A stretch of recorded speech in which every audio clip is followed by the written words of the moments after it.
Hello student, कल हम पढ़ रहे थे इसका ट्रीटमेंट ब्रेस्ट कैंसर का। उसके बाद में हमने स्टार्ट करते हैं आज इसका ट्रीटमेंट। कल उसका डायग्नोस्टिक देख लिया था हमने, साइड इफ़ेक्ट देख लिए थे उसके क्या क्या था उसमें, और उसके बाद में इसका ट्रीटमेंट करना था हमें पेशेंट का।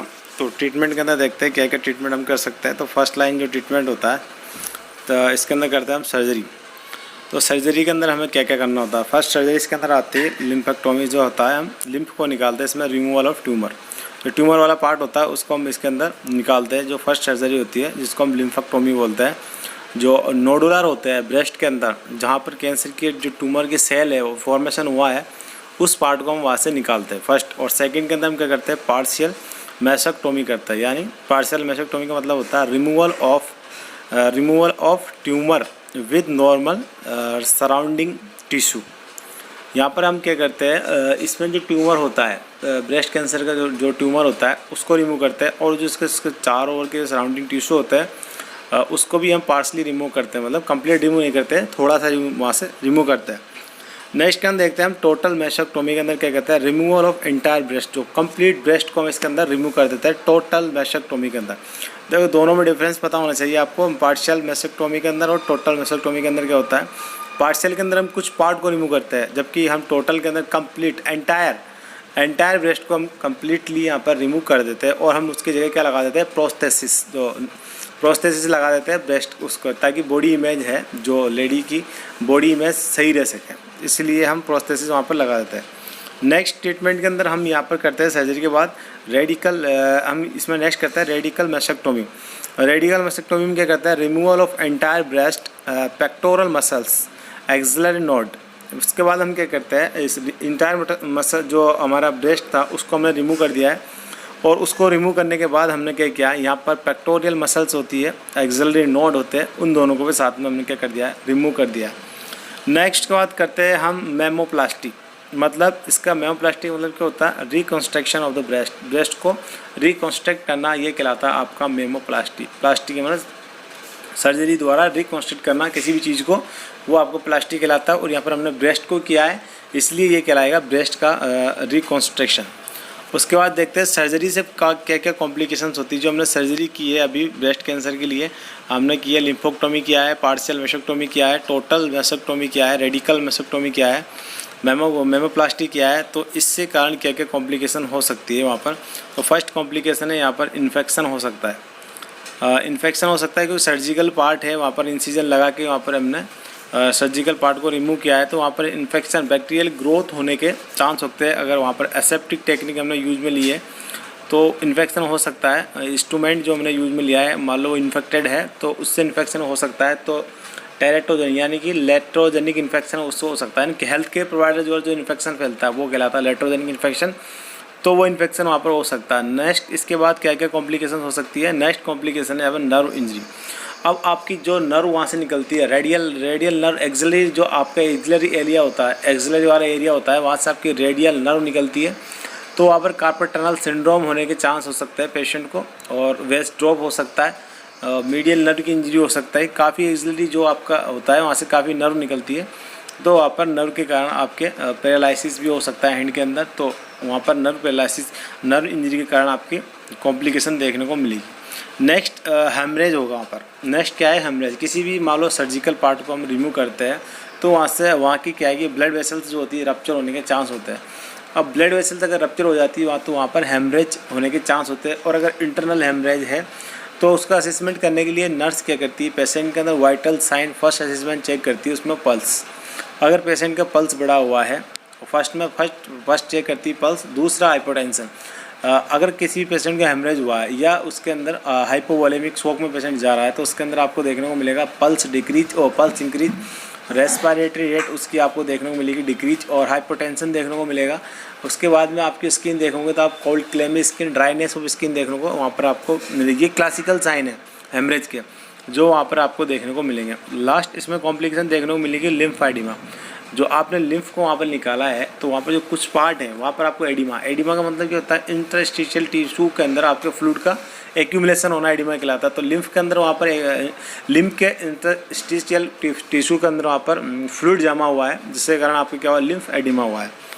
नेक्स्ट ट्रीटमेंट था यहाँ पर रेडिएशन थेरेपी। रेडिएशन थेरेपी द्वारा भी हम ब्रेस्ट कैंसर का ट्रीटमेंट कर सकते हैं।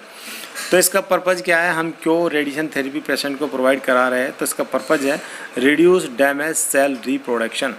अब हम यहाँ पर क्या करना चाह रहे हैं, ट्यूमर में क्या होता है, एक cell normal cell abnormal cell से कन्वर्ट होती है, उसके बाद आगे जाकर फर्दर अबनॉर्मल सेल में कन्वर्ट होती है। तो हम क्या करना चाह रहे हैं, यहाँ पर जो सेल का रिप्रोडक्शन हो रहा है बार बार, उसको हम यहाँ पर सप्रेस कर देंगे रेडिएशन के द्वारा। तो फर्स्ट पर्पज़ हमारा हो रहा है रिड्यूस डैमेज सेल रिप्रोडक्शन। जो डैमेज सेल है दोबारा उसका रिप्रोडक्शन को हम रिड्यूस करना चाह रहे हैं। नेक्स्ट हमारा पर्पज़ है रिड्यूस द पेन। अब वहाँ पर सर्जरी हम कर रहे हैं तो पेन होना पॉसिबल है, वहाँ पर पेन रिसेप्टर के कारण वहाँ पर पेन हो सकता है। और पेन के रिसेप्टर दो होते हैं आपका, प्रोस्टाग्लैंडिन एक तो पेन के लिए होता है रेस्पॉन्सिबल, एक एफोड्रिपिन नाम का एक होता है, वो दो रेस्पॉन्सिबल होते हैं। तो वहाँ पर आपके पेन को रिड्यूस हम कर सकते हैं रेडिएशन द्वारा, उन दो रिसेप्टर को सप्रेस करके यहाँ पर पेन को आप रिमूव मतलब रिड्यूस कर सकते हो। तो ये सेकंड पर्पज़ होता है आपका। और नेक्स्ट पर्पज़ है इसका combine with surgery and chemotherapy. अब हम रेडिएशन थेरेपी को कंबाइन के साथ ले सकते हैं, रेडिएशन के साथ कीमोथेरेपी और सर्जरी दोनों के साथ भी इसको यूज में लिया जा सकता है। नेक्स्ट, अब इसके भी साइड इफ़ेक्ट क्या क्या हो सकते हैं। रेडिएशन थेरेपी किसी पेशेंट को चल रही है तो पेशेंट फटीग हो सकता है, नेक्स्ट पेशेंट को एनोरेक्सिया हो सकता है, और उसके साथ नोजिया हो सकता है, शॉर्ट थॉट हो सकता है, और स्किन के अंदर बर्न हो सकता है। तो यहाँ पर कॉमन कॉम्प्लिकेशन पेशेंट को स्किन बर्न देखने को मिल सकता है और शॉर्ट थॉट आपको देखने को मिलेगा। बाकी कॉमन साइड इफेक्ट एनोरेक्सिया और नोजिया और फटीग तो आपको देखने को मिलता ही है। नेक्स्ट, अगर इसी के कारण कॉम्प्लिकेशन क्या हो सकती है, जो फर्स्ट कॉम्प्लिकेशन एडिमा है, पेशेंट को एडिमा हो सकता है रेडिएशन थेरेपी के कारण।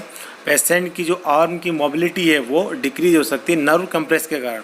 और यहाँ पर पेशेंट को हो सकता है आपको नीमोसिस्टिक जो आपका है, वहाँ पर पेशेंट को नीमोनाइटिस भी हो सकता है। आपके लंग्स में नीमोसाइट की फॉर्मेशन में डिप्रेस होने के कारण आपके लंग्स में इन्फेक्शन हो सकता है, नीमोसाइट वहाँ पर हो सकता है।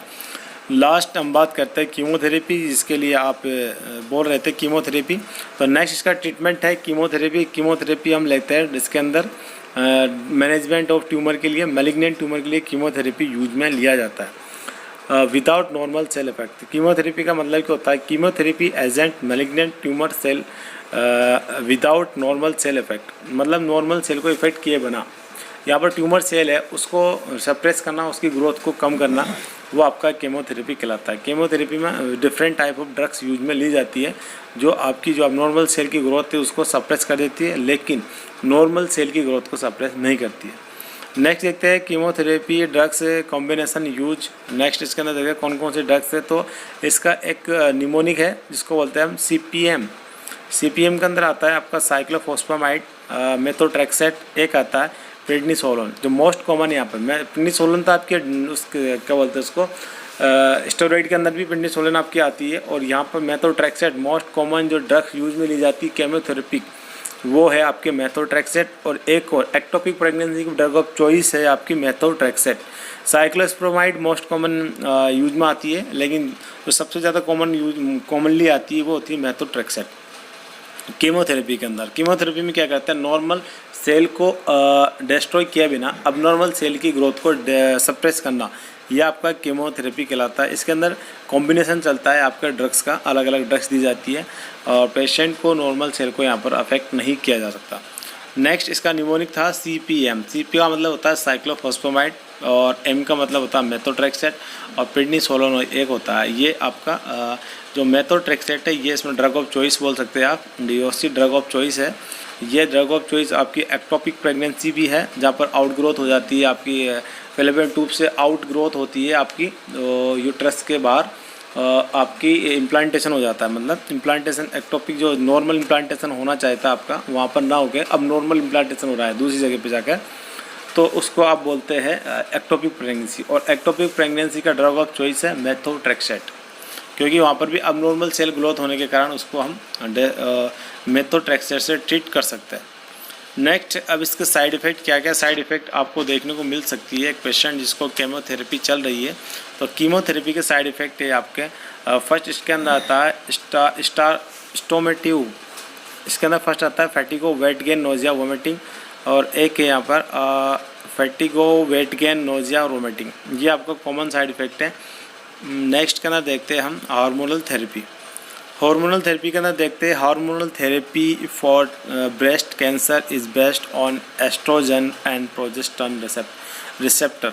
जो हार्मोनल थेरेपी है इसके अंदर आपको जो मोस्ट कॉमन आप यूज में लेते हो वो लेते हो एस्ट्रोजन और प्रोजेस्टेरोन रिसेप्टर। मैंने बताया था आपको एस्ट्रोजन के कारण, कमी के कारण मेनोपॉज हुआ था वहाँ पर, और मेनोपॉज वाली लेडीज़ को ब्रेस्ट कैंसर हो सकते थे। और अर्ली जो प्रेगनेंसी होती है जिसको मीनार के बोलते हैं, फर्स्ट मेंस्ट्रुअल साइकिल होती है मीनार के, अगर उससे पहले अर्लीस्ट हो रहा है तो वो ब्रेस्ट कैंसर कोज कर सकता था। तो वहाँ पर हम क्या करेंगे, एस्ट्रोजन का और प्रोजेस्टेरोन का हार्मोनल थेरेपी द्वारा रिप्लेसमेंट करके उसको हम ट्रीट कर सकते हैं अर्ली। नेक्स्ट हम देखते हैं इसके अंदर hormonal therapies are generally classify. कौन कौन सी इसका क्लासिफिकेशन है, कैसे इसको क्लासीफाई किया जाता है। तो फर्स्ट जो हार्मोनल थेरेपी आती है उसके अंदर आती है एब्लेटिव, जिसमें रिमूवल करते हैं हम हार्मोन को। नेक्स्ट आता है एडेक्टिव, जिसमें ऐड करते हैं हार्मोन को। एब्लेटिव का मतलब होता है रिमूव करना। अब यहाँ पर हम हार्मोनल थेरेपी यूज में ले रहे हैं, इसलिए तो हार्मोन को रिमूव करके ब्रेस्ट कैंसर की ग्रोथ को कम करना। नेक्स्ट एडेक्टिव के अंदर हम क्या करते हैं, हार्मोन ऐड करते हैं। जो हार्मोन की वहाँ पर कमी आ रही है या जो हार्मोन सप्रेस हो रहा है वहाँ पर उन हार्मोन को ऐड करके हम एडेक्टिव थेरेपी देते हैं। यहाँ पर फर्स्ट देखते हैं एब्लेटिव थेरेपी में क्या होता है। Ablative endocrine therapy. Endocrine therapy आपका GnRH से स्टार्ट होता है, आपका हाइपोथैलेमस। हाइपोथैलेमस को एंडोक्राइन सिस्टम का हर्ट कहा जाता है, हार्ट ऑफ एंडोक्राइन सिस्टम, और हार्ट का हर्ट कहा जाता है आपके SN नोड को। तो वो तो अलग चीज़ है, लेकिन यहाँ पर एब्लेटिव एंडोक्राइन सिस्टम में स्टार्ट होता है हम हाइपोथैलेमस के GnRH से। यहाँ पर स्टार्ट करता है। It is used in the pre menopausal women. It includes surgery to remove endocrine gland, the ovary, pituitary and adrenal gland.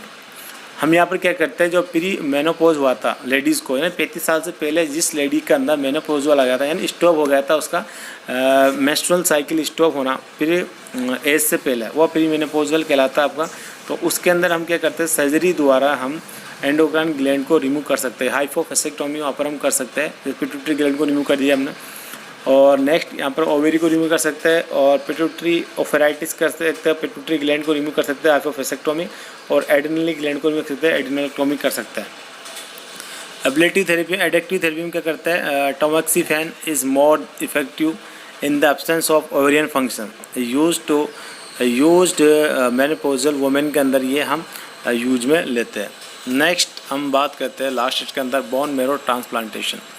If bone marrow transplantation, the bone marrow from the patient is removed, then high dose chemotherapy is administered the patient bone marrow, then painful intravenously। इसको हम infuse करते हैं intravenous.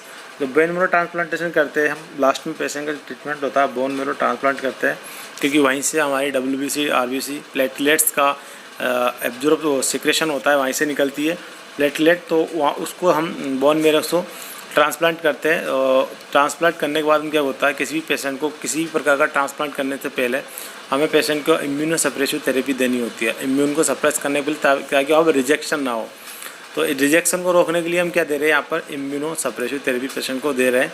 तो ये हमारा last हमारा ये चल रहा है अभी। आगे इसके अंदर प्री ऑपरेटिव केयर और पोस्ट ऑपरेटिव केयर आएगी पेशेंट की। ये हमारा सर्जिकल मैनेजमेंट था। इसके बाद हम इसकी नर्सिंग केयर जो होती है प्री ऑपरेटिव और पोस्ट ऑपरेटिव, वो इसके बाद हम नेक्स्ट पढ़ेंगे। तो आज हमारा यहीं तक था। Thank you very much.